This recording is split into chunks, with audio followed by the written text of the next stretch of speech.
ভাস্কর্য আর মূর্তির মধ্যে পার্থক্য রয়েছে। ভাস্কর্য একটি দেশের কৃষ্টি, সংস্কৃতি, ইতিহাসের অংশ।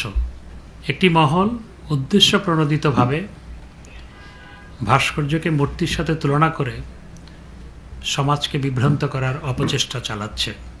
ইরাকে রাস্তায় রাস্তায় ভাস্কর্য আছে, তুরস্কে এরদোগানের ভাস্কর্য আছে, কবি ফেরদৌসি, শেখ সাদি, হজরত আল জালালউদ্দিন রুমির ভাস্কর্য তুরস্কে আছে।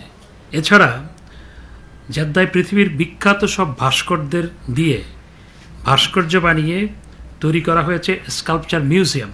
যারা পাকিস্তানি ভাবধারার, যারা এই নিয়ে প্রশ্ন করছে, তাদের সেই স্বাদের পাকিস্তানে কায়েদে আজমের ভাস্কর্য আছে, সেখানেও কেউ কখনো প্রশ্ন তোলেনি। এখন এটি নিয়ে প্রশ্ন করা মানেই এটি নিয়ে জনগণকে বিভ্রান্ত করার অপচেষ্টা। এটির বিরুদ্ধে জনগণ কিন্তু বক্তব্য দিয়েছে।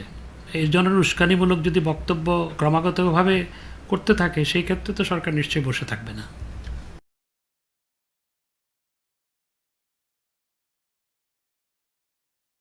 অনেকগুলো অনলাইনের ক্ষেত্রে দেখা গেছে যে তারা যে তথ্যপাত্য দিয়েছে সেটি সঠিক নয়। তাদের যে ডোমেইন দেওয়া হয়েছে সেই ডোমেইন সবসময় চালু থাকে না। এই ধরনের যে সমস্ত অনলাইনের ক্ষেত্রে রিপোর্ট এসছে সেগুলো রেজিস্ট্রেশনের জন্য যোগ্য বিবেচিত হয়নি, আর যেগুলো যোগ্য বিবেচিত হয়েছে ধারাবাহিকভাবে সেগুলোর তালিকা আমরা প্রকাশ করছি। তো এটি অব্যাহত থাকবে, কারণ এটি একটি চলমান প্রক্রিয়া।